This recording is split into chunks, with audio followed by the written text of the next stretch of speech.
So hopefully now, if you've decided to use Bonkbot, you're more accustomed to the features and exactly how it works.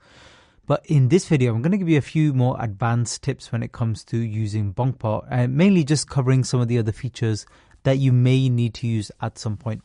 First of all, on the page, so I've just copied a random collection into here. This one today was trending a little bit and it's called Yellow Pepe.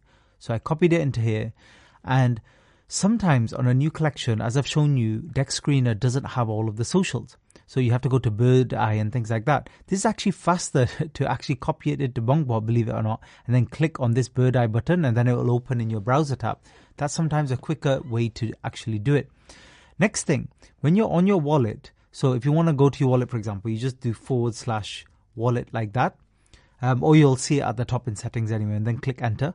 I've shown you before how to kind of deposit Sol, but just note here as well, if you wanted to withdraw to another Phantom wallet and then take it obviously to Central Exchange or directly, you can click on withdraw here as well. Always test small amounts first. That goes for any cryptocurrency, any transfers, just to make sure it's working and you get what you expect on the other side. But there's another button here. You see where it says export private key.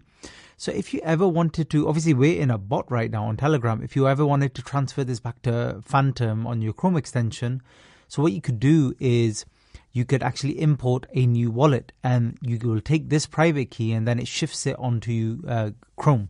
So if you wanted to do that, or whichever browser you're using, you could do it that way. All you need to do there is click on export private key, and that should just work easily for you.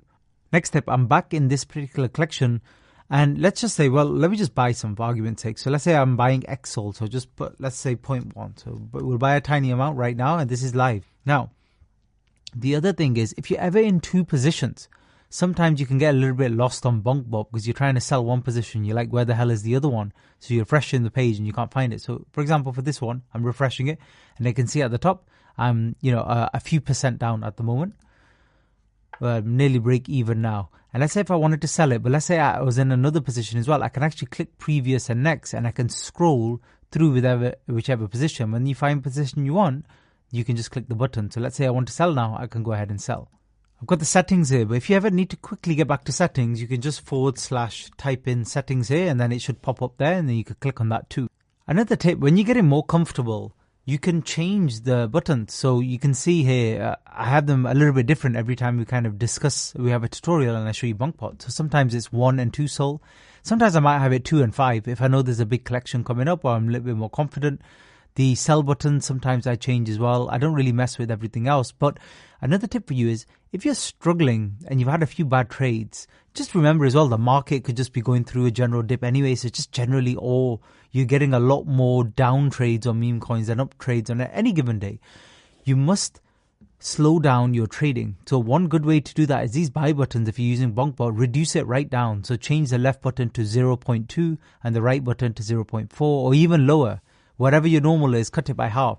That way, if you're still trading and getting back on your feet and just trying to find your way again, you don't spend too much soul or waste too much money in the learning process. You don't want to do that. The worst thing that happens, I discuss it in my psychology videos here on the training program, is you get into this revenge trading where you suddenly start doubling your position. This is a quick way that people lose all their money when it comes to meme coins. So don't be that person. Don't get into that. If you're struggling, you've had 3 or 4 trades that haven't gone your way in a row, even if it's just bad luck sometimes, suddenly there's some selling that you weren't expecting on the collection, reduce your position size right down. Thanks for listening.